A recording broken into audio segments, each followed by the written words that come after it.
Os três inimigos do crente. Quais são os três inimigos do crente?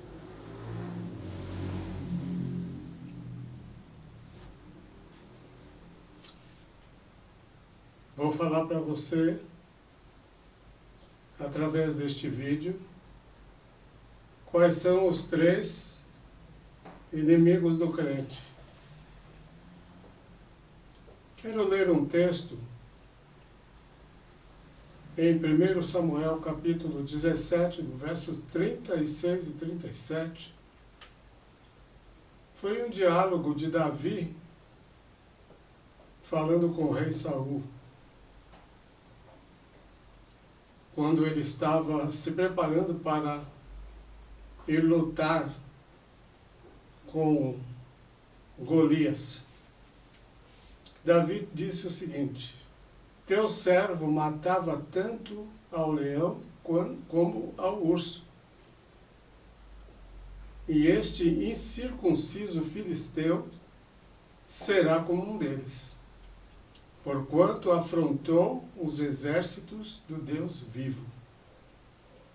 Disse mais Davi: o Senhor que me livrou das garras do leão e das garras do urso, me livrará da mão deste filisteu. Então disse Saul a Davi: vai, e o Senhor seja contigo. Os três inimigos do crente: o diabo, o mundo e a carne. Como vencer o diabo? Como fazê-lo fugir? O diabo,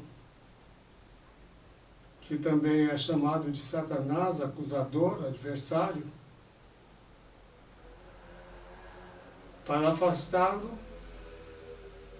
nós temos que nos sujeitar a Deus e resistir o diabo. A Bíblia diz: sujeitai-vos, pois, a Deus, resistir o diabo e ele fugirá de vós. Não é tentando colocar o diabo debaixo dos seus pés, nem fazendo barulho, gritando para ele fugir. Não adianta orar em língua estranha, nem cantar o sangue de Jesus tem poder. Sujeitando a Deus, resistindo-o, só assim ele fugirá. Sujeição é estar debaixo de uma autoridade. E a nossa autoridade está no nome de Jesus. E o mundo? Como vencer o mundo? E o que é o mundo? O mundo é um sistema montado pelo diabo e dirigido pelo homem. O diabo é chamado de o príncipe deste mundo, mas ele é um príncipe usurpador, porque o verdadeiro príncipe é Jesus, chamado por Isaías de o príncipe da paz. Satanás é príncipe, mas promotor de conflitos e guerras. O mundo só pode ser vencido por uma vida de total consagração a Deus. Esse é o segundo inimigo. O primeiro, então, é o diabo, o segundo é o mundo, e o terceiro, a carne. Não estou falando da carne física, estou falando da natureza, da velha natureza humana. Hoje, nós temos esse terceiro inimigo, que é a carne, a natureza humana, a natureza do velho Adão. Desses dois,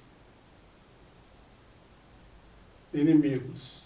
Desses 3 inimigos, 2 são externos, que é o diabo e o mundo. E um é interno. Está dentro de nós. É o nosso verdadeiro eu orgulhoso, que não teme a Deus e que quer fazer a sua própria vontade. Como obter vitória diante desse inimigo? Gálatas 5, verso 16. Andai no Espírito e jamais cumprireis os desejos da carne. Gálatas 5,17. Diz que a carne guerreia contra o Espírito. Seus desejos são contrários. Efésios capítulo 4, verso 22. Essa carne é chamada de velho homem. Romanos 8, 5 e 6 afirma que a inclinação da carne é para a morte.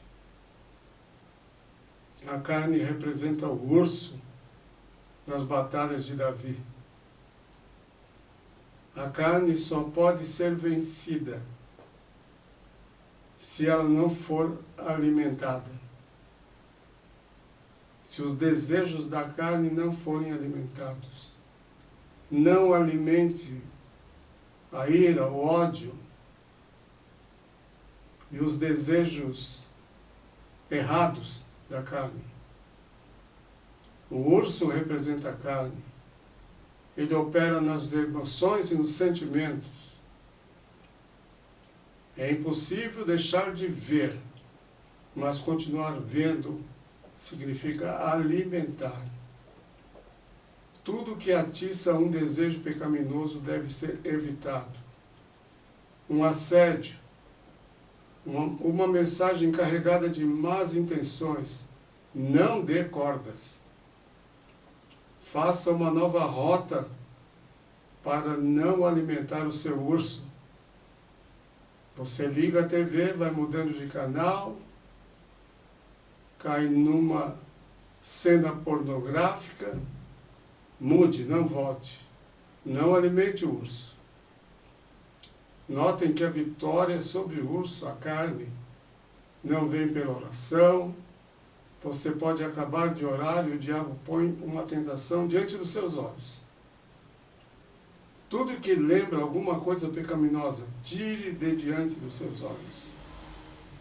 Isso vale para qualquer pessoa. Fique livre. Andai no Espírito. Significa viver em comunhão constante com Deus. Não existe ninguém santo, imune aos ataques do urso, porque ele está perto de todos nós. Ou melhor, ele está em nós. E se nós não andarmos no Espírito, ficaremos à mercê do urso que é a carne. O diabo resiste. Afasta do mundo. Não alimente o urso. Decida viver para a glória de Deus. Que esta mensagem possa ajudar você a viver uma vida de vitória para a glória de Deus. Deus te abençoe.